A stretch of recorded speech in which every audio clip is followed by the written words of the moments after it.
ನಮಸ್ಕಾರ, ಎಲ್ಲರಿಗೂ ಮಹಾಶಿವರಾತ್ರಿ ಹಬ್ಬದ ಆರ್ಥಿಕ ಶುಭಾಶಯಗಳು. ನಾನಿವತ್ತು ನಿಮಗೆ ಮಹಾಶಿವರಾತ್ರಿ ಹಬ್ಬದ ಆಚರಣೆ ಹಾಗೂ ಮಹತ್ವ, ಸಮಯ ಹಾಗೂ ಉಪವಾಸ ಆಚರಣೆ ಹೇಗೆ ಮಾಡಬೇಕು ಮತ್ತು ಜಾಗರಣೆ ಹೇಗೆ ಮಾಡಬೇಕು ಅಂತ ನಾನು ನಿಮಗೆಲ್ಲ ತಿಳಿಸ್ಕೊಡ್ತಾ ಇದ್ದೀನಿ. ಮಾಘ ಮಾಸ ಕೃಷ್ಣ ಪಕ್ಷದ ಚತುರ್ದಶಿ ಎಂದು ಆಚರಿಸಲಾಗುವ ಈ ಶಿವರಾತ್ರಿ ಹಬ್ಬ ಶಿವರ ಭಕ್ತರ ಪಾಲಿಗೆ ಮಂಗಳಕರ. ರಾತ್ರಿ ಹಗಲು ಉಪವಾಸವಿದ್ದು ರಾತ್ರಿ ವೇಳೆ ಜಾಗರಣೆ ಮಾಡಿ ಶಿವ ಧ್ಯಾನ ಮಾಡಿ ಶಿವನ ಕೃಪೆಗೆ ಪಾತ್ರರಾಗುವ ಈ ಶುಭ ದಿನ. ಈ ದಿನ ಶಿವನನ್ನು ಭಕ್ತಿಯಿಂದ ಪೂಜಿಸಿದರೆ ನಾವು ಮಾಡಿದ ಪಾಪಗಳೆಲ್ಲವೂ ಪರಿಹಾರವಾಗಿ ಮೋಕ್ಷ ಪ್ರಾಪ್ತವಾಗುತ್ತದೆ ಎಂಬುದು ಭಕ್ತರ ಬಲವಾದ ನಂಬಿಕೆಯಾಗಿದೆ. ಶಿವರಾತ್ರಿ ಹಬ್ಬದ ಸಮಯ ಫೆಬ್ರವರಿ 26 ಬುಧವಾರ ಬೆಳಗ್ಗೆ 11:08ಕ್ಕೆ ಪ್ರಾರಂಭವಾಗುತ್ತೆ. ಮುಕ್ತಾಯ ಗುರುವಾರ ಬೆಳಗ್ಗೆ 8:50ಕ್ಕೆ ಕೊನೆಗೊಳ್ಳುತ್ತದೆ. ಶಿವರಾತ್ರಿ ಹಬ್ಬವನ್ನು ಯಾಕೆ ಆಚರಣೆ ಮಾಡ್ತಾರೆ, ಅದರ ಹಿನ್ನೆಲೆ ಏನು ಎಂಬುದನ್ನು ನಾವು ತಿಳ್ಕೊಂಡು ಬರೋಣ ಬನ್ನಿ. ಸಮುದ್ರ ಮಂಥನ ಕತೆ. ಸಮುದ್ರ ಮಂಥನದ ಸಮಯದಲ್ಲಿ ಮಾರಕ ವಿಷ ಹೊರಹೊಮ್ಮಿತು ಎಂದು ನಂಬಲಾಗಿದೆ. ಅದು ವಿಶ್ವವನ್ನೇ ನಾಶ ಮಾಡಬಲ್ಲದು. ಜಗತ್ತನ್ನು ಉಳಿಸಲು ಶಿವನು ವಿಷವನ್ನು ಕುಡಿದನು ಮತ್ತು ನಿಸ್ವಾರ್ಥ ಸೇವೆಯನ್ನು ಗೌರವಿಸಲು ಮಹಾಶಿವರಾತ್ರಿಯನ್ನು ಆಚರಿಸಲಾಗುತ್ತದೆ ಎಂದು ಹೇಳಲಾಗಿದೆ. ಶಿವ ಮತ್ತು ಪಾರ್ವತಿಯರ ದೈವಿಕ ಮಿಲನ. ಇನ್ನೊಂದು ದಂತಕಥೆಯ ಪ್ರಕಾರ ಮಹಾಶಿವರಾತ್ರಿಯ ಶಿವ ಮತ್ತು ಪಾರ್ವತಿಯರ ದೈವಿಕ ವಿವಾಹವನ್ನು ಸೂಚಿಸುತ್ತದೆ. ಇದು ಶಕ್ತಿ ಮತ್ತು ಶಿವನ ಮಿಲನವನ್ನು ಸಂಕೇತಿಸುತ್ತದೆ ಎಂದು ಹೇಳಬಹುದು. ಲಿಂಗ ಉದ್ಭವ ಕಥೆ. ಈ ದಿನದಂದು ಶಿವನು ತನ್ನ ಶ್ರೇಷ್ಠತೆಯನ್ನು ಸೂಚಿಸುವ ಅನಂತ ಬೆಳಕಿನ ಸ್ತಂಭದ ರೂಪದಲ್ಲಿ ಕಾಣಿಸಿಕೊಂಡನು ಎಂದು ನಂಬಲಾಗಿದೆ. ಶಿವರಾತ್ರಿ ಎಂದು ಶಿವನಿಗೆ ಅಭಿಷೇಕ ಮಾಡಬೇಕು. ಅಭಿಷೇಕಕ್ಕೆ ಶಿವಲಿಂಗವನ್ನು ಹಾಲು, ಜೇನುತುಪ್ಪ ಹಾಗೂ ತುಪ್ಪದಿಂದ ಸ್ನಾನ ಮಾಡಲಾಗುತ್ತದೆ. ಕಾಣಿಕೆ ಏನು ಕೊಡಬೇಕಪ್ಪ ಅಂದರೆ ಭಕ್ತರು ಶಿವನಿಗೆ ಬಿಲ್ವ ಪತ್ರೆ, ಹಣ್ಣುಗಳು ಹಾಗೂ ಹೂಗಳನ್ನು ಅರ್ಪಿಸಬೇಕು. ಶಿವರಾತ್ರಿ ಎಂದು ಹೇಗೆ ಉಪವಾಸ ಆಚರಣೆ ಮಾಡಬೇಕೆಂಬುದನ್ನು ತಿಳಿಸ್ಕೊಡ್ತೀನಿ ನೋಡಿ. ಈ ದಿನ ಮುಂಜಾನೆ ಬೇಗ ಎದ್ದು ಸ್ನಾನ ಮಾಡಿಕೊಂಡು ಶುದ್ಧವಾದ ಬಟ್ಟೆಯನ್ನು ಧರಿಸಿಕೊಳ್ಳಿ. ದಿನವಿಡೀ ನಿರ್ಜಲ ಅಥವಾ ಉಪವಾಸ ಫಲಹಾರ ಉಪವಾಸ ಅಥವಾ ಸಾತ್ವಿಕ ಆಹಾರವನ್ನು ಸೇವನೆಯ ಮೂಲಕ ಉಪವಾಸವನ್ನು ಮಾಡಬಹುದು. ಆದರೆ ನಿರ್ಜಲ ಉಪವಾಸಕ್ಕೆ ಹೆಚ್ಚಿನ ಮಹತ್ವವಿದೆ. ಶಿವ ದೇವಾಲಯಗಳಿಗೆ ಭೇಟಿ ನೀಡಿ ಮತ್ತು ರುದ್ರಾಭಿಷೇಕ ಮಾಡಿ ಶಿವ ಮಂತ್ರಗಳನ್ನು ಪಠಿಸಿ. ಶಿವ ಮಂತ್ರ ಅಂದರೆ ಓಂ ನಮಃ ಶಿವಾಯ ಎಂದು. ರಾತ್ರಿ ಜಾಗರಣೆಯನ್ನು ಮಾಡಿ 4 ಬಾರಿ ಶಿವನ ಪೂಜೆಯನ್ನು ಮಾಡಬೇಕು.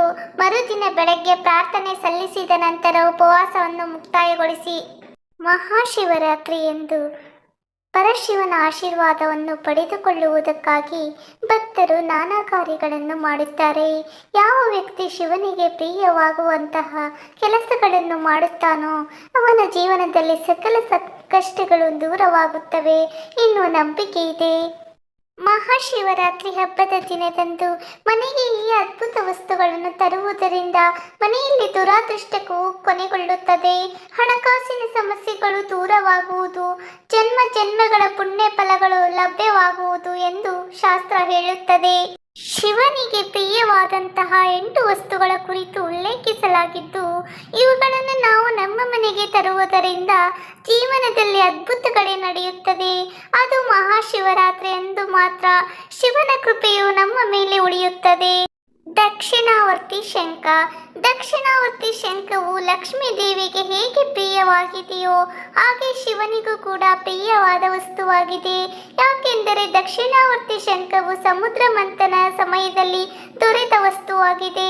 ಮಹಾಶಿವರಾತ್ರಿ ಹಬ್ಬದ ದಿನದಂದು ಮನೆಗೆ ಈ ಶಂಖವನ್ನು ತಂದು ಮನೆಯಲ್ಲಿಟ್ಟು ಪೂಜಿಸಿದರೆ ಶಿವ ಮತ್ತು ಲಕ್ಷ್ಮೀ ದೇವಿಯ ಕೃಪೆಯಿಂದ ಶ್ರೀಮಂತಿಕೆಯನ್ನು ಪಡೆದುಕೊಳ್ಳುತ್ತೀರಾ. ಎರಡನೆಯ ವಸ್ತು ಡಮರುಗ.